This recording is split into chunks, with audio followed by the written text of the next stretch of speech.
మళ్ళీ పాడమ్మా.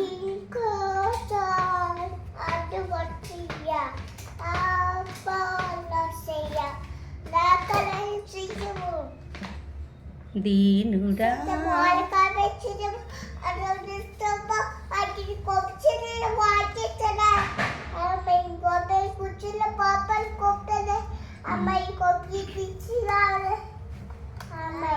పాట పాడే ముందు ప్రార్థన అది.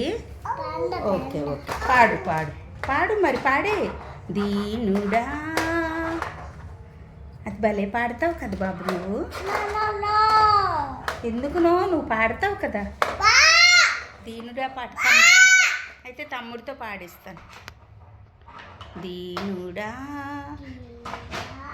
అజీ ఆదరణ కిరణమా పాడు. దీనుడా